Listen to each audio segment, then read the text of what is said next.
নবম দশম শ্রেণীর ইজি বিজ্ঞান বইয়ে তোমাদেরকে আমন্ত্রণ জানাচ্ছি। এই পর্বে আমরা দশম অধ্যায়ের বেশ কিছু সংক্ষিপ্ত প্রশ্ন নিয়ে আলোচনা করব। প্রথম প্রশ্নটার দিকে আমরা একটু খেয়াল করে দেখি। প্রথম প্রশ্নে বলা হলো হচ্ছে বল কাকে বলে, বলের ডেফিনিশন। দেখো এখানে আমাদের ডেফিনিশন বলা আছে যা স্থির বস্তুর উপর ক্রিয়া করে তাকে গতিশীল করে বা করার চেষ্টা করে, এবং গতিশীল বস্তুর উপর ক্রিয়া করে তার গতির পরিবর্তন করে বা করার চেষ্টা করে তাকে বল বলে। মানে বল জিনিসটা হচ্ছে মূলত যেটা করে, একটা স্থির বস্তুকে গতিশীল করে বা করতে চেষ্টা করে। করে কিরকম, ধরো আমি জিনিসটাকে হচ্ছে বল প্রয়োগ করলে এটা সরে যাচ্ছে, তাই না, এরকম গড়াই দিলাম সরে যাচ্ছে, তাহলে এটা কি গতিশীল করা হচ্ছে। আবার ধরো একটা বড় আলমিরাকে হচ্ছে আমি ধাক্কা দিচ্ছি মানে কি, তাকে গতিশীল করার চেষ্টা করতেছি কিন্তু আমি পারতেছি না। তো এই দুইটা ক্ষেত্রেই কি বলটা কাজ করতেছে। আবার একটা ধরো জিনিস গতিশীল আছে, তাকে আমি থামালাম বা থামাতে চেষ্টা করলাম। এই যে চারটা জিনিস, গতিশীল করা বা করতে চেষ্টা করা, থামানো বা থামাতে চেষ্টা করা, এর জন্য যে জিনিসটা কাজ করে তাকে বল বলে। নিউটনের গতির প্রথম সূত্রটি লেখো। নিউটনের গতির প্রথম সূত্র হচ্ছে বস্তু যে অবস্থায় আছে সে অবস্থায় থাকবে। এটাকে একটু বড় করে বলা হয় যে বাহ্যিক যদি বল প্রয়োগ না করা হয়, বাহ্যিকভাবে যদি আমি কোনো বল প্রয়োগ না করি, যেটা গতিশীল আছে সে গতিশীল থাকবে, যে স্থির আছে সে সবসময় স্থির থাকবে। এটাই নিউটনের প্রথম সূত্র। জড়তা কি?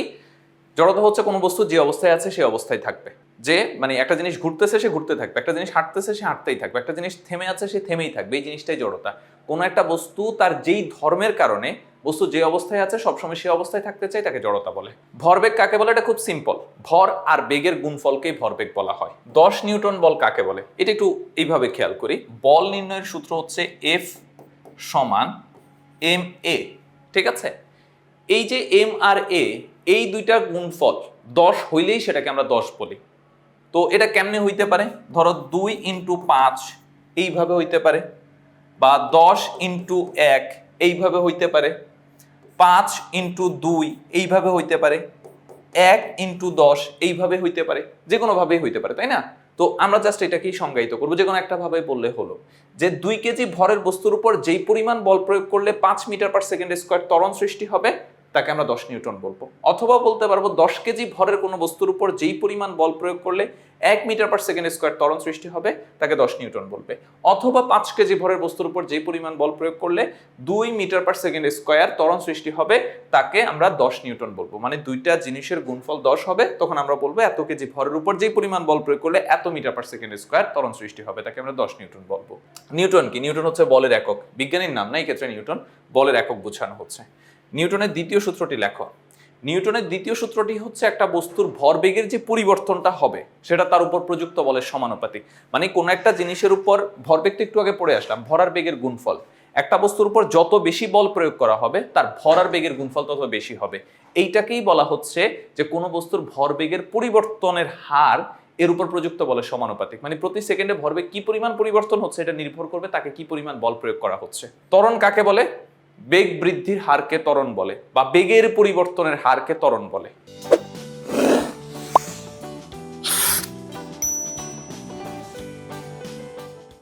মহাকর্ষ বল কাকে বলে? মহাবিশ্বের যে কোনো দুইটা বস্তুর মধ্যে যে আকর্ষণ বল কাজ করে তাকে মহাকর্ষ বলে। বিদ্যুৎ চৌম্বকীয় বল কাকে বলে? দুটি আহিত কণা বা বস্তু তাদের আধানের কারণে একে অপরকে যে বলে আকর্ষণ করে তাকে বিদ্যুৎ চৌম্বকীয় বল বলে। যেমন ধরো একটা জিনিস ধনাত্মক চার্জে চার্জিত আর একটা ঋণাত্মক চার্জে চার্জিত, এই যে ধনাত্মক আর ঋণাত্মকের কারণে একজন আরেকজনকে আকর্ষণ করবে, যেই বলের কারণে এই আকর্ষণটা কাজ করে তাকে আমরা মূলত হচ্ছে বিদ্যুৎ চৌম্বকীয় বল বলে থাকি। দুর্বল নিউক্লিয় বল কাকে বলে? যেই বল তড়িৎ চৌম্বক বল থেকে দুর্বল কিন্তু মহাকর্ষ বলের মতো দুর্বল নয় তাদেরকে নিউক্লিয় বল বলে। মানে মহাকর্ষ বলের থেকে শক্তিশালী কিন্তু চৌম্বক তড়িৎ চৌম্বক বল থেকে দুর্বল যেই বল কাজ করে তাকে আমরা দুর্বল নিউক্লিয় বল বলি। এটা হচ্ছে একটা মৌলিক বল। নিউটনের গতি বিষয়ক তৃতীয় সূত্রটি লেখো। তৃতীয় সূত্র হচ্ছে কাউকে থাপ্পড় দিলে পাল্টা থাপ্পড় খেতে হবে, মানে প্রত্যেক ক্রিয়ারই সমান আর বিপরীত প্রতিক্রিয়া থাকবে। এটা মোটামুটি আর্টস কমার্স যে কোনো ডিপার্টমেন্টের স্টুডেন্ট ছোটবেলা থেকেই পারে। স্পর্শ বল কাকে বলে? খেয়াল করো, আগে অস্পর্শ বলটা বুঝছো। এই একটা বস্তুকে আমি ছেড়ে দিলাম, বস্তুটা নিচের দিকে পড়তেছে, কেন নিচের দিকে পড়তেছে? কারণ পৃথিবী তাকে একটা বলে টানতেছে। এই যে পৃথিবীর ক্ষেত্রে বলটা কাজ করতেছে, এর জন্য কি পৃথিবীটাকে স্পর্শ করতে হচ্ছে? এর জন্য কিন্তু স্পর্শ করতে হচ্ছে না, এইটাকে আমরা অস্পর্শ বল বলি। এখন ধরো পেনটা এখানে আছে, আমি হাত দিয়ে যত এরকম ঝিলিমিলি যাই করি না কেন কলমটা কিন্তু উঠবে না। কলমটাকে উঠানোর জন্য আমার কি করতে হবে, এরকম হাত দিয়ে স্পর্শ করে উপরে উঠাইতে হবে। এই যে যেই বল কাজ করার জন্য সরাসরি হাতের টাচ প্রয়োজন হবে বা স্পর্শ করার প্রয়োজন হবে তাকে আমরা স্পর্শ বল বলি। মধ্যাকর্ষণ বল কাকে বলে?